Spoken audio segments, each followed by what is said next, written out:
Ya, bismillahirrahmanirrahim. Assalamualaikum warahmatullahi wabarakatuh. Hari ini kita akan melanjutkan pelajaran keempat ya, di halaman 24, masih di subtema 1. Sebelum belajar jangan lupa kita berdoa dulu. Raditu billahi rabba bil islami dina Muhammadin sallallahu alaihi wasallam nabiyya. Allahumma inni as'aluka ilman nafi'an wa rizqan thayyiban wa amalan mutaqabbalan. Semua harus berdoa dulu ya sebelum mulai pembelajaran agar dirahmati Allah dan dimudahkan dalam belajar. Oke. Tumbuh, makhluk hidup tumbuh. Maksudnya tumbuh itu apa sih? Ini adalah ciri-ciri makhluk hidup yang keempat ya. Yang pertama kan kita sudah tahu ciri-ciri makhluk hidup yang pertama, yang kemarin itu makhluk hidup membutuhkan makanan. Yang ciri-ciri pertama. Ciri-ciri kedua, makhluk hidup bergerak. Nah, ciri-ciri ketiga, makhluk hidup berkembang biak. Sekarang nih ciri-ciri keempat, makhluk hidup tumbuh. Artinya tumbuh apa? Artinya tumbuh adalah bertambah ukuran tinggi dan berat tubuhnya. Nah, pertumbuhan-tumbuhan berbeda dengan hewan dan manusia, yaitu ditandai dengan bertambahnya apa? Kalau tumbuhan adalah batang dan daun. Tingginya juga ya, tinggi tumbuhan dan besar tumbuhan. Nah, semakin besar batangnya, nah itu juga dia mengalami pertumbuhan. Oke? Nah, sekarang nih di sini ada tulisan menjaga kesehatan tubuh itu penting. Nah, apa sih maksudnya? Nah, kita harus bersyukur pada Allah diberikan tubuh yang sehat. Salah satu bentuk syukur kita adalah menjaga kesehatan tubuh nih teman-teman. Gimana sih agar kita tumbuh dengan baik dan sehat? Caranya adalah pertama, ada hal yang dilakukan agar tubuh kita tetap tumbuh baik dan sehat. Pertama adalah memakan makanan bergizi secara teratur. Makan makanan bergizi lengkap, makan nasi dengan lauk, dengan sayur, kemudian makan buah, minum susu. Nah, makan makanan bergizi secara teratur agar kita tumbuh dengan baik dan sehat. Kedua apa? Tidur yang cukup. Jangan suka begadang ya. Siapa nih yang masih suka tidur malam nih? Harus tidur cukup agar kita menjaga kesehatan tubuh ya, sebagai bentuk syukur kita kepada Allah. Kemudian ketiga, berolahraga secara teratur. Nah, selama di rumah nih kita harus berolahraga secara teratur. Jadi jangan malas olahraga lagi ya teman-teman. Oke, sekarang kita belajar ciri-ciri pertumbuhan, ciri-ciri makhluk hidup yang kelima, yaitu makhluk hidup bernapas.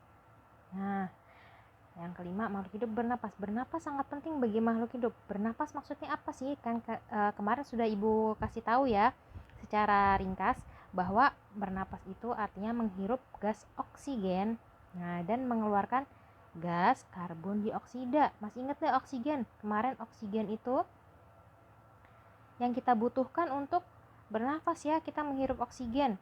Nah, yang kita keluarkan dari hasil pernapasan kita adalah namanya karbon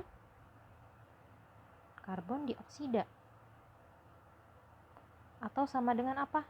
CO2 yang dibutuhkan oleh tumbuhan dalam proses fotosintesis yang kemarin ya Ibu jelaskan.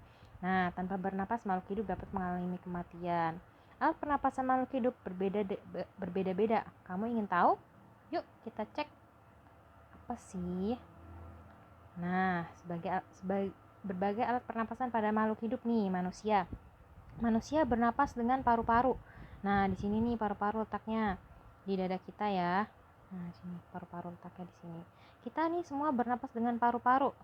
Nah, sama seperti makhluk ini mamalia lainnya nih, mamalia yang Ibu kemarin kasih tahu. Nah, mamalia itu apa sih? Menyusui. Begitu juga dengan hewan mamalia bernapas dengan paru-paru. Sapi bernapas dengan paru-paru. Kucing ini lucu banget ya. Dia juga bernapas dengan paru-paru. Nah, kuda juga bernapas dengan paru-paru. Dia punya paru-paru. Kucing juga punya sih. Sapi juga begitu. Nah, kemudian hewan apa lagi?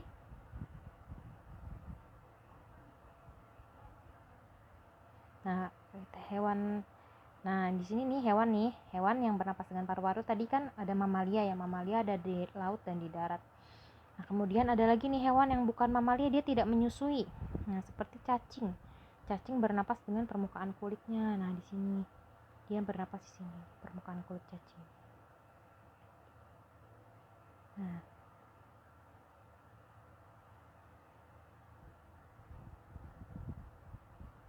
kemudian ikan ikan bernapas dengan insang. Siapa yang pernah bantuin Umi untuk bantuin Uminya nih bersihin ikan? Nah, di sini nih yang warna merah-merah ini untuk alat pernapasan.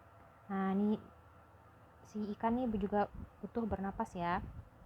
Nah, si ikan ini bernapas dengan insang. Kemudian apalagi? Nah, sekarang nih tumbuhan nih. Kalian pernah lihat daun? Nah, daun itu kalau misal digedein nih teman-teman, ada kayak gini ya bentuknya, kayak mata, namanya stomata. Tumbuhan bernapas melalui mulut daun. Nah, ini nih kayak mulut ya, kayak mata ini.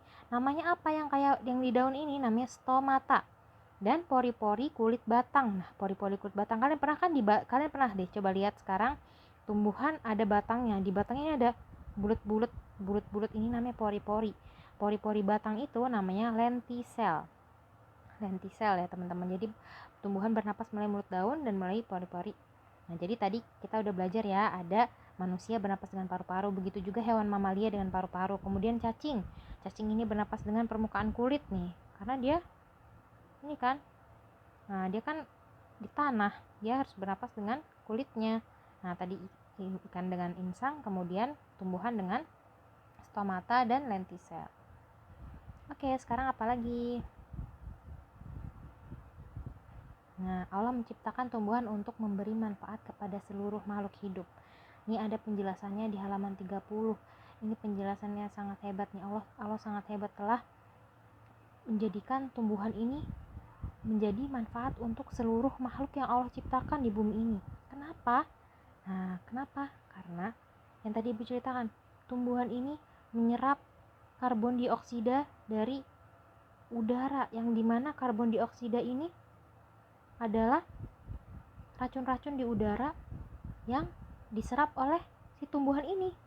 Nah, diserap oleh tumbuhan ini untuk menjadi apa? Makanan tadi, makanan yang berubah jadi karbon dioksidanya masuk sini bersama air yang dalam tanah dan dibantu oleh sinar matahari. Kemudian dia mengeluarkan apa? Oksigen buat kita bernafas. Manusia bernafas menghirup oksigen. Begitu juga hewan-hewan yang lain. Hewan-hewan yang lain juga bernapas dengan oksigen yang dikeluarkan dari tumbuhan ini. Betapa maha besarnya Allah ya teman-teman. Allah menciptakan tumbuhan, dan tumbuhan ini bisa memberi manfaat untuk hewan, memberi manfaat untuk kita, memberi manfaat untuk seluruh alam ini. Jadi alam ini mendapat manfaat yang banyak, mendapat oksigen yang banyak, oksigen O2 yang banyak dari tumbuhan-tumbuhan ini. Masya Allah. Nah, kita selesai sampai di sini. Gampang kan pelajaran kita hari ini? Gampang sekali. Nah, sekarang nih ada tugas nih ya. Pembelajaran 3, ayo jawab halaman 17. Ayo berlatih halaman 17 dan 21.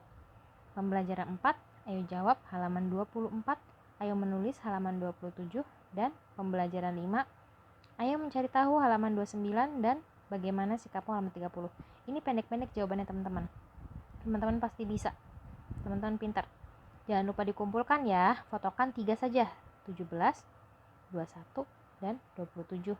Ini 3 saja yang dikirimkan ke WhatsApp Bu Kiki, oke? Jangan lupa ya teman-teman. Yang mana aja? Yang ini pembelajaran 3, pembelajaran 4, dan pembelajaran 5. Nah, selamat belajar teman-teman. Kita tutup dengan doa kafaratul majelis.